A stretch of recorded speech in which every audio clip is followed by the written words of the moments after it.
नमस्कार, मी अजित पाटील, युवा राज्य न्यूजमध्ये आपल्या सर्वांचं स्वागत आहे. नांदेड जिल्हा दौऱ्यावरती या ठिकाणी आज नहूर येथे सरकणी येथे एकनाथ शिंदे चिरंजीव खासदार त्याच्याशी दौरा होता. या ठिकाणी शिवसेना उद्धव बाळासाहेब ठाकरेंच्या वतीने काळे झेंडे दाखवून निषेध करण्यात आलेला आहे. आपल्याशी बोलण्यासाठी यावेळेस शिवसेना उद्धव बाळासाहेब ठाकरे जिल्हा प्रमुख विद्वान तराटे आहेत. विशेषतः या ठिकाणी नागेश पाटीकर यांनी आवाहन केलं होतं की यांच्या मुद्दा माहिती पुढे या. एकंदरीत राजकीय वर्तुळामध्ये यानंतर मोठ्या प्रकारामध्ये त्याचं वर्तुळ आलं होतं. आज त्यांचा दौरा होता आणि या दौऱ्यामध्ये या ठिकाणी कार्यकर्त्यांनी त्यांना खूप मोठ्या प्रमाणामध्ये निर्वासित केलेला आहे. एकंदरीत सविस्तरपणे मुलाखत देण्यासाठी आपल्याशी बोलण्यासाठी माझं स्वागत आहे आपलं. श्रीकांत शिंदेचा दौरा होता. शिंदे गटाचा आज या ठिकाणी मेळावा होता. या मेळाव्याबद्दल आमचं काही दुमत नाही आहे, परंतु या मेळाव्याला हिंगोली लोकसभा मतदारसंघातला गद्दार खासदार नागेश पाटील आष्टीकर हे येणार असल्याची माहिती या ठिकाणी शिवसैनिकांना माहीत झाली आणि किनवट माहूर तालुक्यात ते संतप्त झालेले सगळे शिवसैनिक या ठिकाणी जमलेत. जसं हे शिवसैनिक संतप्त झाले हे माहिती पोलिसांना मिळतात. पोलिसांनी माझ्या घराला, माझ्या गावाला छावणीचं स्वरूप दिलं. अनेक कार्यकर्त्यांची या ठिकाणी धरपकड केली आणि त्यांना पोलीस स्टेशनला नेऊन त्या ठिकाणी त्यांच्या नजरकैदेमध्ये त्यांनी ठेवलेलं आहे. तरीही संतप्त झालेल्या शिवसैनिकांना त्यांना काळे झेंडे दाखवले आणि गद्दार नागेश पाटलांचा या ठिकाणी निषेध केला. याबद्दल माझ्या शिवसैनिकाबद्दल मला सार्थ अभिमान वाटतो. या ठिकाणी आवाहन केलं होतं आष्टीकरांना प्रति आव्हान असं म्हणता येईल आपल्याला. हा, केलं होतं ना. आता मला सांगा, तेव्हा ते विमानतळावर आले होते नागेश पाटील आष्टीकर, तेव्हा ते गाडीमध्ये बसलेत आणि Y+ सुरक्षा, मागे 4-5 पोलिसांच्या गाड्या, पुढे 4-5 पोलिसांच्या गाड्या, आणि ते गाडीमध्ये बसून काच लावून आव्हान करायला की कोणामध्ये हिंमत असेल तर या.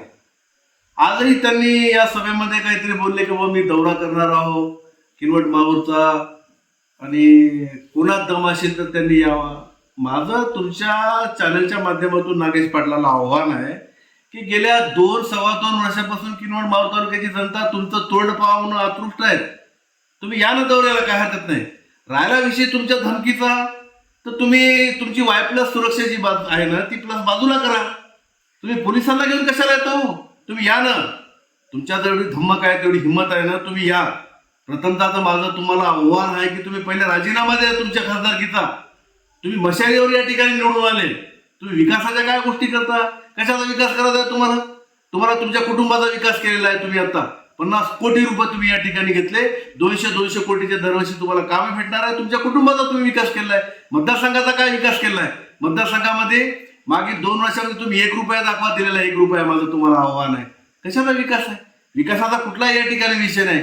पैसे खाल्ले आणि हे गद्दार झाले, बैमान झालेले आहे आणि ते काय आम्हाला आव्हान देतात? नागेश पाटील, तुम्ही राजीनामा द्या.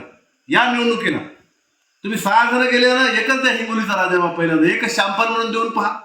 तुमचे जनता जनार्दन काय हाल करणे तुम्हाला त्या ठिकाणी कळेल. राहिला विषय आम्हाला धमकी द्यायचा काही नाही. पोलीस बाजूला करा. माझी पोलिसांना तुमच्या चॅनलच्या माध्यमातून नम्र विनंती आहे की आमची लढाई ही तुमच्या विरोधामध्ये नाहीच आहे.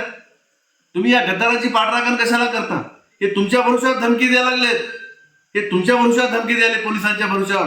तुम्ही बाजूला व्हा आणि नागेश पाटील या. वेलकम, तुमचं स्वागत आहे.